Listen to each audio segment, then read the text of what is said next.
Okay, good evening. It is January 15th. This is Debbie Davis. Okay, so I was just last video I was talking about an accident that I was in over the holidays here. I was just a minor accident, but the thing was is that there were so many accidents in this area, in the Twin Cities area, and there was literally hundreds of accidents. And so that's what I was trying to convey, is that so when I went to go bring my car in for an estimate and everything for the damages, which I mean it's just nobody was injured or anything, it was just minor damage to my car, but they were saying, oh yeah, we have like double the amount of cars in here right now because of so many accidents around the holidays. But the thing is what I was mentioning to the Department of Transportation, I was saying I've had issues with them before. Okay, I don't understand. Nobody understands why they didn't at least put sand down or gravel. It was so slippery. I took a couple of videos of it. Everybody was just sliding around. And when I brought it up to somebody, they said, well, I think they can't put the salt down until it melts a little bit. And I was like, that shouldn't matter. They could at least put the gravel down, because we were sliding into each other. They should have at least put the sand or the gravel down. So I completely feel that the Department of Transportation was completely in negligence here, and other people feel the same way. I think there was a complete negligence charge here for, and I was trying to look it up, what the laws were of, is there some kind of laws as to when they're supposed to put the stuff down or not? I couldn't find anything online, but it should be just basic common sense. We live in the Midwest where there's winter storms all the time. There was if they aren't doing their job putting the basic sand down, they should be considered negligent for all these accidents. It wasn't just accidents, there was deaths. So I feel that the Department of Transportation is completely negligent here. I'm very upset about it. I don't trust them anymore. I've had them, I showed the video of in Texas. I had the DPS. I had several incidences where the DPS was just blocking. They were doing roadblocks when I was trying to go. I was living in Catula at the time, just at a trailer park, and then I was trying to go into San Antonio, and I would about 3 or 4 times in a row. I had these roadblocks where there was no accident, there was no construction, there was no anything. It was just like roadblocks. They were just harassing me. I've had issues with, it's the Department of Public Safety, Department of Transportation before. Okay, so I'm just telling it like it is. When you're, when they're doing these roadblocks, that was just completely, I was late to different places I was supposed to go to. I was, everybody, you're messing with people's time, and we're sitting there. What if people have medical conditions or whatever? You're in traffic. This is not okay. I don't trust the Department of Transportation or the Department of Public Safety right now. Okay, and so I just wanted to, it doesn't seem to be any anything online where there's documented things where what they have to follow, in these type of winter storms. But I completely think that there was some negligence here, 100% in these storms here in the Twin Cities, because all they had to do was put some sand down.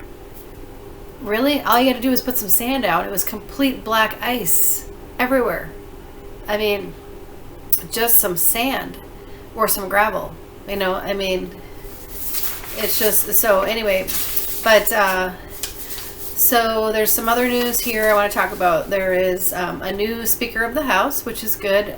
So we have Kevin McCarthy, who is a new Speaker of the House, and so it was Nancy Pelosi, and she is out now. She was an evil witch, and she is out.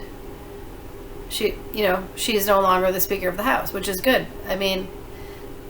So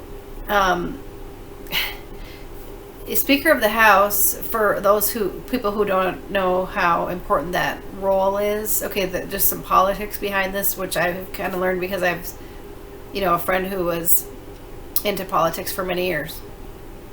Um, the the Speaker of the House is the third most powerful position in the entire country. It's the President, the Vice President, and then the Speaker of the House. Okay, so they are responsible for passing the laws and the rules and the bills for signing and not signing or not signing bills that govern the entire nation. The entire nation. Okay, so this is where the bills come through. Is the Speaker of the House. It's the House of Representatives. It's a very powerful position. So for those who don't know, that's why it's a big deal. That's why they were making a big deal of who's going to be this new Speaker of the House. Okay, because that's how important of a position it is. It's the third most powerful position in the country. It's where all of your bills get presented. Okay, so what they are trying to do now, there are a few new things they're trying to implement now, is they said there will be no more omnibus bills dropped in the dead of the night before a vote. Bills must be a single issue and allow at least 72 hours to read. All COVID mandates will be ended, and funding for all of this will be stopped. There will be a reinstatement of the Holman Rule, which allows for the reduction of salary or firing of a specific federal employee or cut a specific federal program. Okay, so, because the federal employees in the past, they've been like, once you're in, it's really hard to fire them. So these type of things are going to change. Then the bills up for vote are going to be things like the development of a plan to increase oil and gas production in the United States. There's a lot of oil right in North Dakota. There's going to be term limits. There's going to be authorization of Homeland Security to suspend the entry of illegal aliens. There's going to be an instant criminal background check system notifying the law enforcement whenever a person illegally is in the U.S. attempts to receive a firearm. Okay, so those are the new laws that are going to be presented to the House of Representatives. This is some of the information I've been getting here.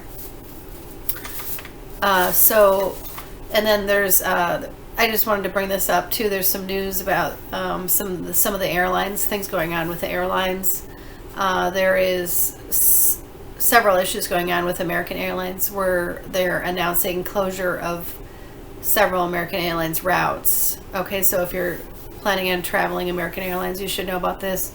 There's a massive pilot shortage with American Airlines because of complications with the shot, and they apparently have been suffering heart attacks and different complications from. Okay, so you have to understand that they were forced to get this. They were forced by the airlines to get this. All the pilots, I guess it's every airline, but they were forced to get this, and now the airlines are coming back on them saying, well, this was experimental, this was not FDA approved, things like that, and they're having so they're losing their whole career over this. Okay, so there's now a massive shortage of pilots because of this. So this is what's going on with the airlines. So I mean, this is going to be a problem in the future, a big problem. So basically, the pilots have been put in a very bad situation because they were forced to get it, and then now they're having problems, and now they're being pushed out because of some problems that they're having, and then they're saying, oh well, you knew it was experimental or not FDA approved or something. So now they're losing their whole careers and stuff. So it's American Airlines that is announcing this pilot shortage right now, but I'm sure it's going to be other airlines that are going to be having the same problems. So I just wanted to put that information out right now. So, okay.